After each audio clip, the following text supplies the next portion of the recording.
Welcome back to new video.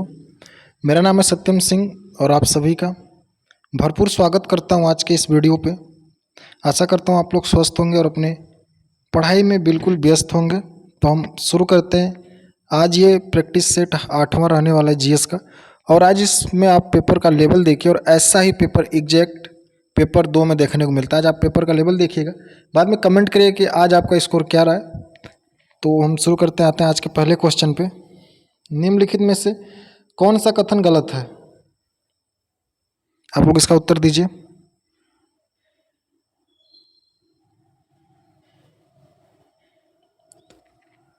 तो option A है धातुओं का गलना कुछ होता है, बिल्कुल सही। धातुएं उष्मा की सुचालक होती हैं, सही बात है। सीसा और तांबा उष्मा का सर्वश्रेष्ठ सुचालक है, तो ये गलत है। उष्मा का सर्वश्रेष्ठ सुचालक जो है वो होता है चांदी। तो आप लोग इस चीज़ को ध्यान दीजिए। और शुद्ध धातुओं की सतह चमकती है, ये भी सही रहने वाला। तो इसका राइट आंसर होगा ऑप्शन नंबर सी। अब आते हैं आज के दूसरे क्वेश्चन पे। संयुक्त राष्ट्र विकास कार्यक्रम यूएनडीपी द्वारा जारी मानव विकास रिपोर्ट में 2019 में भारत की रैंक, तो ये 2019 वाला डाटा हमारे लिए इंपॉर्टेंट नहीं रहने वाला। हम बात करते हैं 2022 में भारत की रैंक कितना है। तो आप लोग उत्तर दीजिए कि 2022 में भारत की रैंक कितना है, और आपको ऑप्शन में ही वो रैंक मिल जाएगा। तो फिर मैंने इसलिए ऑप्शन नहीं चेंज किया, यहाँ पे 2022 रहेगा। तो आप लोग इसका उत्तर दीजिए। तो इसका राइट आंसर होगा ऑप्शन नंबर सी, 132। 2022 में जो भारत की रैंक थी वो 132 थी, और 2021 में जो रैंक थी वो 126वीं रैंक, 131वीं रैंक थी भारत की। तो एक रैंक की गिरावट हमें 2022 में देखने को मिली। अब आते हैं नेक्स्ट क्वेश्चन पे। 2022 में ये रहने वाली है, और 2021 में जो थी, हालांकि 2021 का नहीं पूछेगा, वो 131 रैंक थी भारत की। अब आते हैं नेक्स्ट क्वेश्चन पे। और मैं लगातार एक बात बोल रहा हूँ कि जो भी लेटेस्ट रिपोर्ट आए उसको देख लीजिएगा, क्योंकि रिपोर्ट से एक क्वेश्चन आपको मिलने वाला है, क्योंकि करंट का और स्टैटिक का काफ़ी इंपॉर्टेंट रहने वाला एग्जाम में। तो करंट आप लोग देख लीजिएगा, और जो भी इंपॉर्टेंट इस समय पे रिपोर्टें आई हो आप लोग देख लीजिएगा, और जिसमें भारत शामिल है हुए तो जरूर देख लीजिएगा। और रिपोर्ट में दो चीज़ें आप लोग देखते चलेगा कि पहले स्थान पे कौन है और भारत का स्थान कौन सा है। अब आते हैं नेक्स्ट क्वेश्चन पे। हालांकि हम कोशिश करेंगे कि एग्जाम से पहले 2023 के सारे इंपॉर्टेंट करंट आपको करा दें। आते हैं नेक्स्ट क्वेश्चन पे।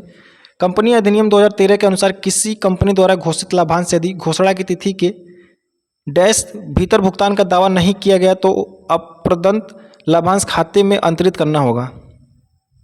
तो ये इकोनॉमिक्स का पेपर है, हालांकि कॉमर्स में ऐसे क्वेश्चन हमें देखने को मिलते हैं सेकेंड पेपर में। तो इसका है ऑप्शन नंबर ए, 30 दिनों के अंदर हमें बताना होगा। आते हैं नेक्स्ट क्वेश्चन पे। माता पिता और वरिष्ठ नागरिकों के भरण पोषण और कल्याण विधेयक 2007 निर्धारित बच्चों की ओर से माता पिता को दे ऋण मासिक भरण पोषण राशि को माता पिता और वरिष्ठ नागरिकों का भरण पोषण तथा कल्याण अधिनियम 2019 द्वारा हटा दिया गया। तो इसका ऑप्शन होगा ऑप्शन नंबर बी। इसका राइट आंसर होगा 10,000। जो 10,000 देना था उसे अब हटा दिया गया 2019 के बाद से। तो आते हैं नेक्स्ट क्वेश्चन पे। अंग्रेजों ने नवाब के कुशासन के बहाने निम्नलिखित में से किस रियासत पर कब्जा कर लिया? तो अंग्रेजों ने किस नवाब पे कुशासन का आरोप लगा के उसके रियासत पे कब्जा कर लिया? तो पहला है अवध, दूसरा है उदयपुर, तीसरा है नागपुर, और चौथा ऑप्शन है सतारा। तो इसका राइट आंसर होगा ऑप्शन नंबर ए, अवध। तो आपको पता होगा कि इस टाइम डलहौजी था, ये बात है 1856 की, और इस समय डलहौजी था। डलहौजी की जो हड़प नीति थी उसी के तहत इसने कुशासन का आरोप लगा के अवध को अपने अंदर मिला लिया। और अगर हम बात कर लें सतारा की, तो इसने सहायक संधि के द्वारा इसको मिलाया गया था। वो गवर्नर उस समय पे डुप्ले था। अब आते हैं नेक्स्ट क्वेश्चन पे।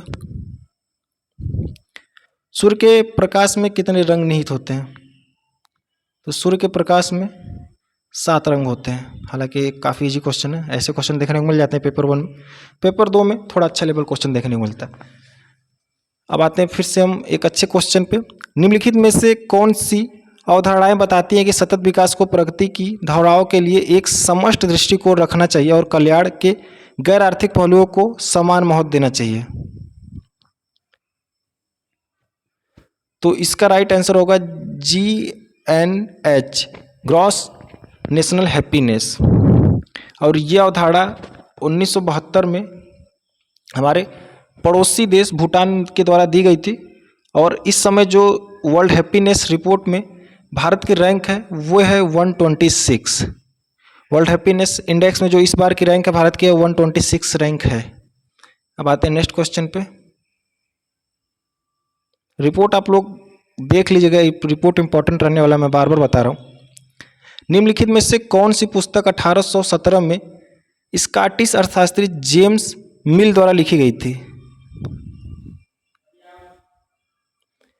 तो 40 and un British rule of India दादा भाई नौरोजी जी द्वारा लिखी गई थी। तो आप लोग इसका आंसर दीजिए। तो इसका राइट आंसर है the history of British in India. ये पुस्तक जेम्स मिल के द्वारा लिखी गई थी। अब आते हैं नेक्स्ट क्वेश्चन पे। निम्नलिखित में से कौन एक पेशेवर फुटबॉल खिलाड़ी है? ऐसा क्वेश्चन देता है, 4 रैंडम खिलाड़ियों के नाम देगा और उनसे पूछ देगा कि ये किस खेल से संबंधित है, या फिर खेल शब्दावली से भी एक क्वेश्चन बनता है। तो खेल से एक क्वेश्चन बन जाता है, चाहे तो रैंडम खिलाड़ियों के नाम देगा जिनका नाम आप ज़्यादा नहीं सुनेंगे, या फिर खेल शब्दावली दे देगा जहाँ से क्वेश्चन बन जाता है। तो इसका राइट आंसर होगा ऑप्शन नंबर बी, सादियो माने। और जो आप कार्लसन को जानते होंगे, शतरंज प्लेयर है, और पीटर स्लूडर भी शतरंज प्लेयर, और कार्लसन जो है विश्व चैंपियन भी रह चुके हैं। आते हैं नेक्स्ट क्वेश्चन पे।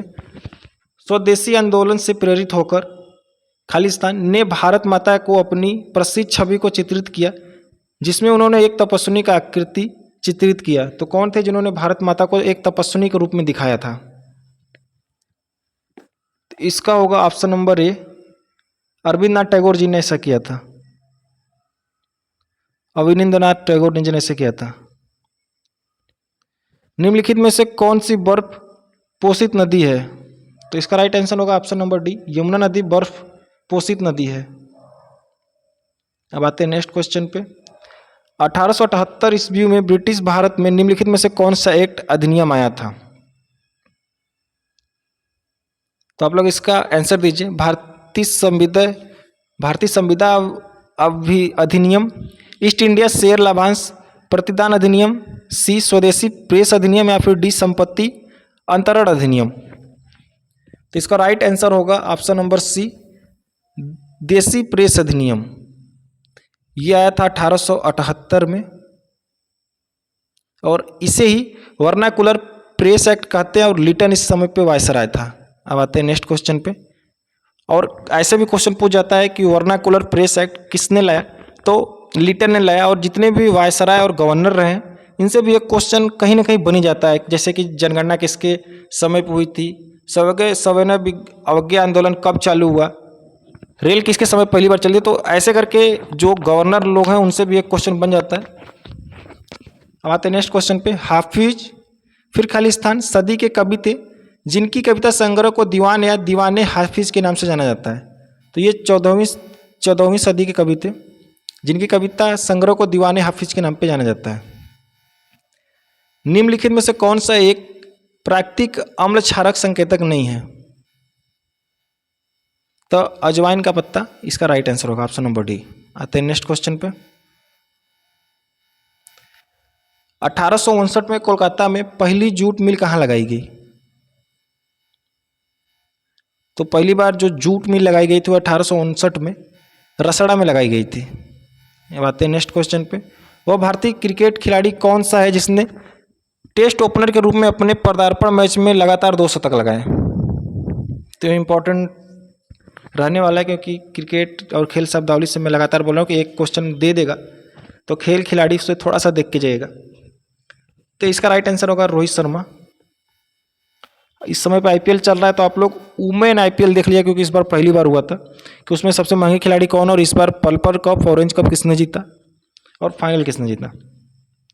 जिंक प्लस सल्फ्यूरिक अम्ल, जिंक प्लस एसिड, तो इसमें हाइड्रोजन इसका राइट आंसर होगा 17 का डी।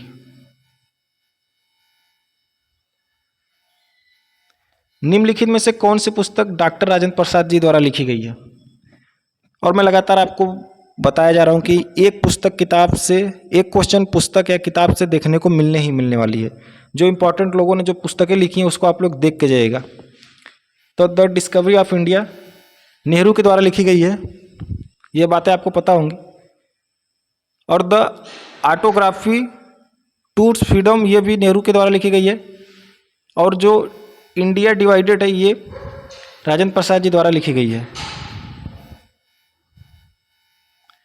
कुर्क व कोवर समुदाय डैश डैश डैश त्यौहार के दौरान हथियारों की पूजा करता है। तो कुर्क समुदाय किस त्यौहार के दौरान हथियारों की पूजा करता है? तो इसका राइट आंसर होगा ऑप्शन नंबर सी, कैथपोंग। कैथपोंग त्यौहार के दौरान कुर्क जो है समुदाय है, वह हथियारों की पूजा करता है। पश्चिम बंगाल में बुक्सा बांध संरक्षित क्षेत्र को वर्तमान में चल रहे से खतरा है। तो पश्चिम बंगाल में जो बुक्सा बाग संरक्षित क्षेत्र है, उससे सी, डोलोमाइट के खनन से खतरा है। और आप लोग ये याद रख लीजिएगा, सुंदरबन पश्चिम बंगाल में, और बुक्सा भी, बुक्सा या बक्सा जो भी कहिए, और वे भी पश्चिम बंगाल में। और डायरेक्ट क्वेश्चन बन जाता है कि सुंदरबन राष्ट्रीय उद्यान कहाँ पे है। अब आते हैं नेक्स्ट क्वेश्चन पे। निम्नलिखित में से कौन सी बीमारी दूषित पानी पीने के कारण नहीं होती है? तो इसका राइट आंसर होगा ऑप्शन नंबर डी, ये कुत्ते के काटने से होती है। कामाख्या मंदिर कहाँ स्थित है? ऐसे भी एक रैंडम क्वेश्चन देता है मंदिरों से, कौन सा मंदिर कहाँ स्थित है, या फिर कौन सा स्टेडियम कहाँ स्थित है। हालांकि ये थोड़ा उटपटांग रहेगा, तो इन सबको पढ़ने में बहुत ज़्यादा समय मत लगेगा, क्योंकि ऐसे रैंडम मंदिर पूछेगा या फिर स्टेडियम पूछेगा जो आप लोग सुने ही नहीं होंगे। तो इसका राइट आंसर होगा option number B, Guwahati, Assam.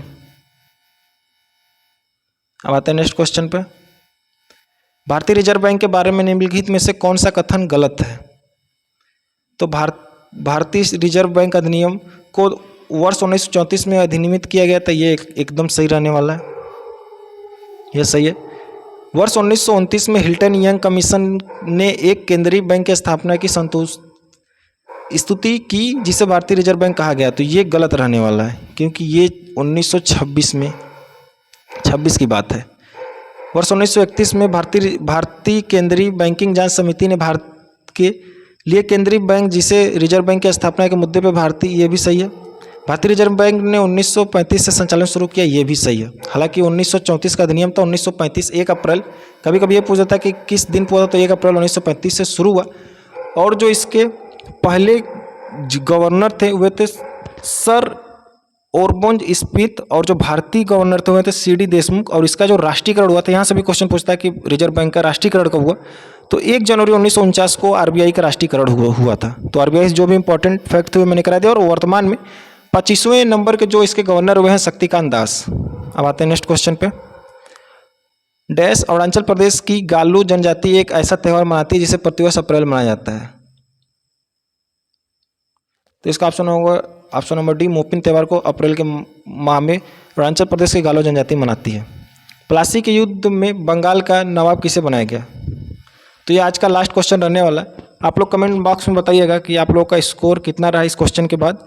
हालांकि अभी हम पहली बार ही वीडियो के माध्यम से आप लोगों को इस तरह की जानकारी दे रहे हैं, तो आवाज़ थोड़ा सा मिसमैच होता है, तो उसके लिए थोड़े दिन और धैर्य रखिए। हम कोशिश करें कि ये चीज़ें सुधर जाएँ। तो इसका आप लोग आंसर दीजिए कि प्लासी के युद्ध के समय प्लासी के युद्ध के बाद किसे बंगाल का गवर्नर बनाया गया?